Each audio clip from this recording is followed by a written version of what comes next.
welcome to the first and only, I think so, video for the 18 card challenge worker placement. We had over 150 submissions, and we were so far behind on the legacy challenge that this one was coming in way late.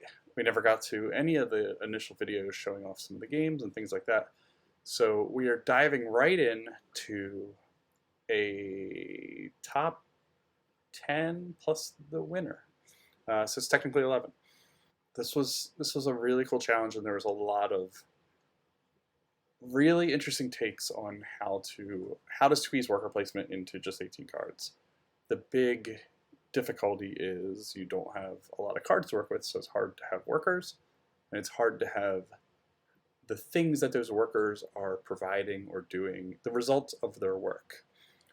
So these 10, 11 games really nailed what we were looking for, and the winner just did it in a very exceptional way. So let's look at them. Let's take a look at all the games. Cloak and Fang is a two-player worker placement game in which each player is controlling a faction of vampires, vying for control over a small village. The game includes 18 cards. Each player receives 4 vampire cards, each with a different strength. The village is composed of 10 villager cards, 6 of which will be in play at any one time. There are 2 important parts of a villager card. The first is their blood power, which determines how many points they're worth when a vampire eventually feeds upon them. The second is their unique ability, which vampires can utilize by charming them. The village is set up in a 2x3 grid, using 6 randomly dealt villager cards. Players decide who will go first, then take turns playing their vampires adjacent to villagers around the outside of the village. Depending on their position in the village, villagers will either have 1 or 2 adjacent spaces where vampires can be played. When a vampire is played adjacent to a villager, the villager becomes charmed, and their unique ability can be used. It's important to note that when a vampire is played on a villager that already has another adjacent vampire, it must have a higher strength than that vampire in order to successfully charm the villager.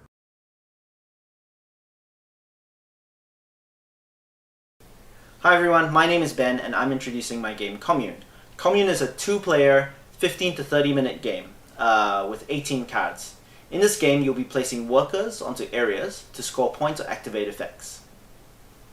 Imagine a group of like-minded people trying to form their own small community in the countryside, all living in synergistic harmony with each other, away from the stresses of everyday problems. However, good intentions lead to ruin when everybody has their own plan for what's important in the commune. In the game, each player will pick a color which represents their people in the community. They will then take turns placing areas onto the table and then placing their workers like so. The game is played over 3 rounds. In the first round, each player will get 4 cards and take turns placing down areas and then workers onto those areas. The second round is the same with 3 cards, and in the final round, each player gets just 2 cards to place as workers onto the areas. Hello, my name is Manuel Correa and I'd like to show you my latest game. Cortiça is an 18-card worker placement game for 2 players and it plays in about 35 minutes. Cortiça is the Portuguese word for cork. You might have only seen it as wine stoppers, but it has long been used to make tools, and the recent invention of cork fabric has greatly expanded its possibilities. So now you can have things like this wallet, which is entirely made out of cork. In this game, the players will gather cork oaks, extract the bark, and process it into cork. First player to get to 7 wins. The core of the game is these 5 actions. Every turn they will be shuffled and one will be turned face down. That one is unavailable for this round. Some actions have 1 space, others have 2. On the bottom you can see the player's resources, blue on this side, red on the other. The number on top tells you what resources they have right now, so blue has 3 oaks, 0 bark, and 4 cork. The 3 cards on top are called plans, and they're activated by this action over here. These allow you to convert one resource into another, and they're the only way to get points. When they're activated, they're flipped around. So they're going to be changing throughout the game. Hi there, Button Shy. My name is Peter Haggard, and this is my 18-card worker placement game submission called Darkroom. You play as one of 2 rival photographers sharing the same Darkroom workstations, trying to develop and print photos, creating the best gallery of photos you can. How actions work is you take a card and flip it to your color. In this case, I want to take a photo, so I flip this card to red, and I'm going to take one of these cards and put it in my hand. Now the blue player will go, and they will also do the same thing, flipping a card back to blue, taking a photo and put it in their hand.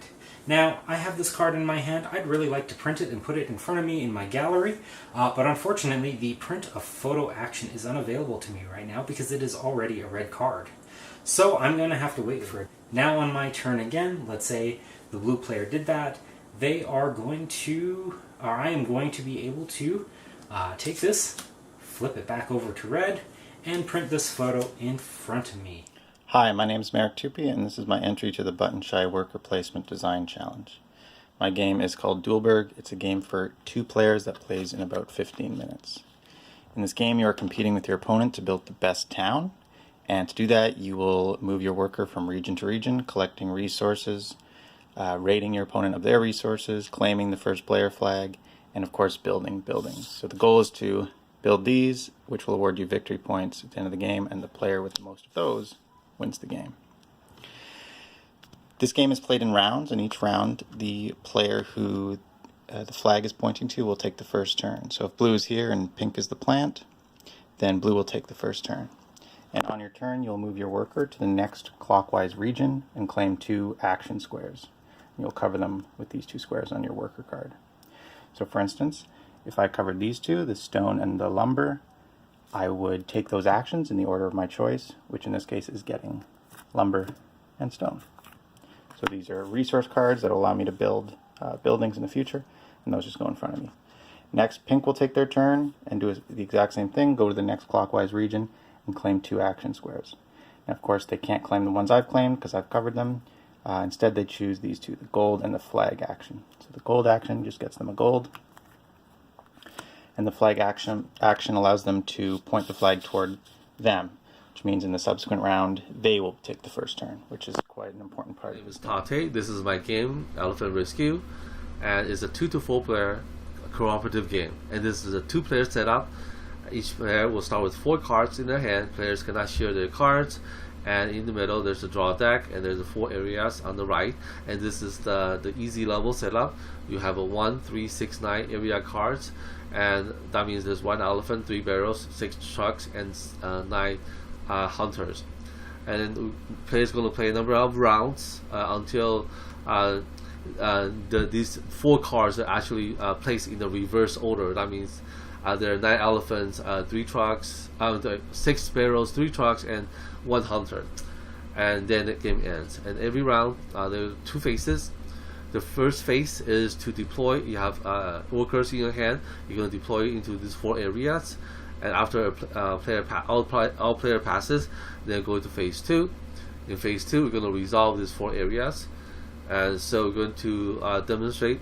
So this is a 7 area card. I'm going to place it to here, and the player 2 is going to play elephant over here, and the player 1 is going to play 2 truck over here, and player 2 play another elephant over here, and then we're going to play 3 barrels over here.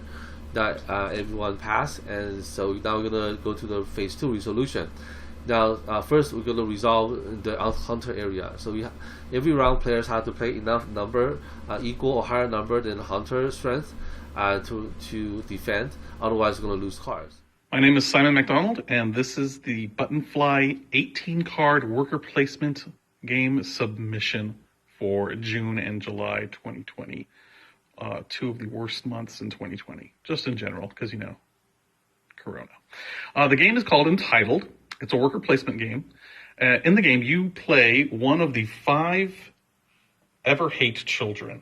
They are fighting for the resources left behind from their grandfather. The resources will flip depending on what you do to get them.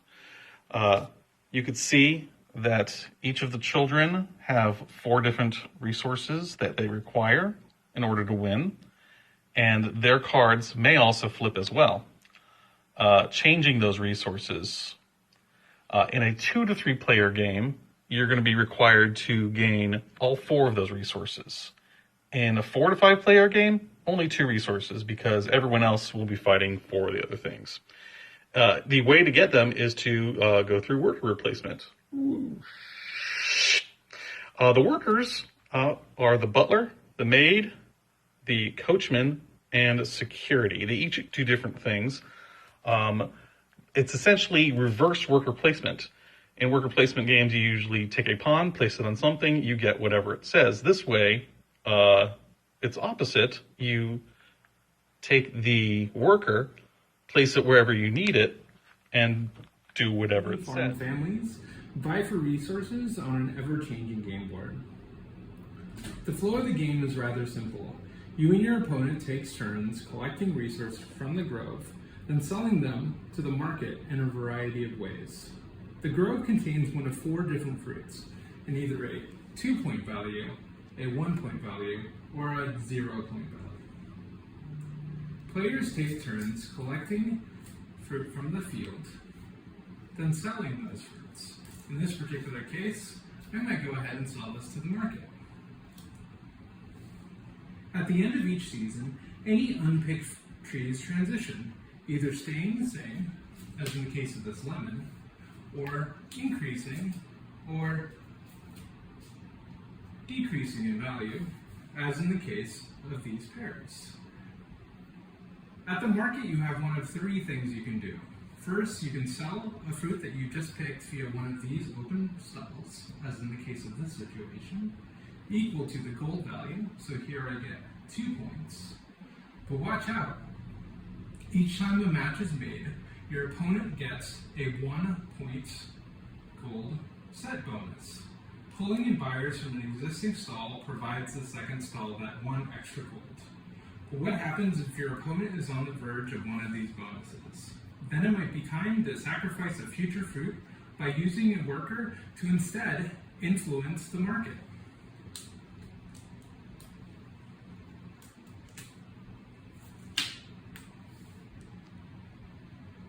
This is perfect for shutting down some of your opponents. Hello, my name is Jake Frondorf, and I designed a game called Winter Spirits. It's a game about Slavic winter solstice, when they believed the spirits would grow more powerful, and the village would need to be defended from the havoc they erect. By making charms and amulets, you can protect the village. Whoever does it the best is the winner. It's a 2-player worker placement game. First, each of the 12 workers in the game has a unique power. A lot of the tension comes from finding the right worker to place in the right spot. And since you're drafting both action spots and workers, it gives you 2 things you want to be blocking your opponent from doing at the same time, which also creates a pretty great tension. Secondly, every round has a shifting set of goals and publicly available powers to help both players reach those goals. So to play the game, first of all, you start off by taking 6 of the worker cards, flipping 6 of them upside down, laying them out to make the board. The other 6 go to the side to make a worker pool, and then both players will take turns one at a time, placing a worker onto a spot. So the miner doubles the number of crystals the miner gets, so putting the miner here would be a great first move. The seer, when you place it, gets to cover 3 spaces, so placing the seer here would get 5 herbs, and one of the goals of this round is most herbs. Okay, now it's time for the winner. This one stood out early on for how well done it is. It accomplishes a whole bunch of different things, all pretty elegantly, all within a small package, without really going overboard and feeling like too much.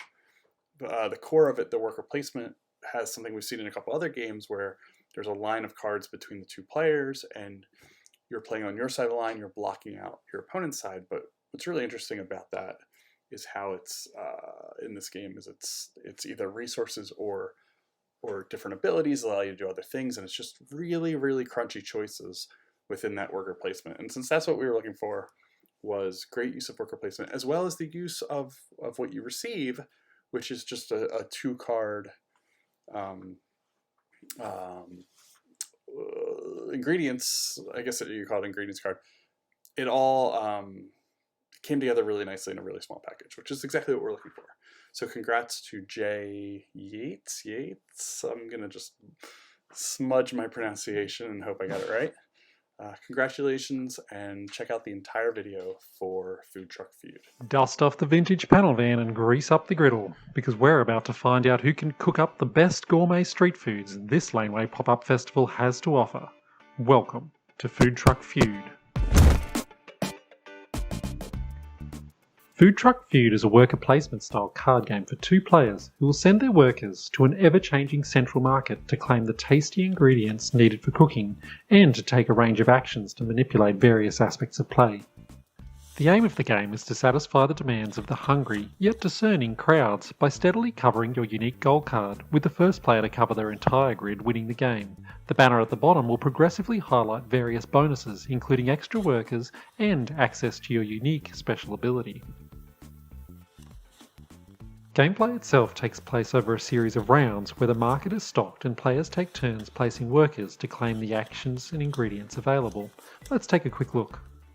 We're already in the second round here, and I'm the current starting player, so I'll get to play a worker first. I have a sweet and vegetable bonus, and looking at my next goals I notice that this paratha and fried chicken will leave me only 1 tangy short of covering 6 squares, which is awesome.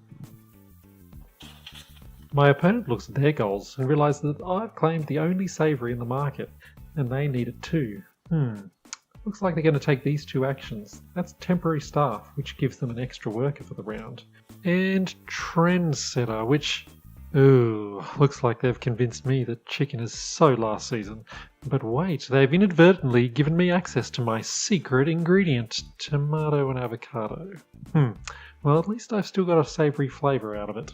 Now, plans have changed, but check this out. I can trap the ham and the coleslaw and block them from play, then grab leftovers, which gives me all unclaimed ingredients at the end of the round. Excellent. For their second worker, my opponent is claiming planning, which makes them starting player next round, and stretch goal, which lets them... ooh, this is not good for me. I guess there's no leftover ham after all. To rub the salt in, their extra workers headed for the pantry to grab any flavour or food group of their choice. And with all workers played, let's see what we've cooked up. Between my bonuses, the frankly bizarre mashup of veggies I've nabbed, and my complete lack of protein, the crowds aren't happy with me today. My opponent, on the other hand, has a mouth-watering savoury and protein extravaganza going on, allowing them to cover 3 times the goals I have and gain a bonus worker next round. But with cooking done, it's time to reset the market and continue until someone completes their goals. So there you have it, Food Truck Feud, a tasty mix of fresh ingredients, spicy actions, and just a pinch of bitter rivalry. Thanks for watching. And for now, this is the end of the 18 card challenge for 2020 at least. We'd lost quite a bit of the team here just due to the complications that COVID presents, as well as the ability to play test and all those things. So if we do this again, we're going to do it in a different way. But it has been a lot of fun. I think we've seen since September of 2019 well over 500 games. So thank you to every designer that's done one of these, all of them, everyone who's been involved with judging and putting together the content. I hope it's a little bit easier and we can do this again, because there's been so many really cool games that come out of this. So thank you everyone, and I'll see you next time.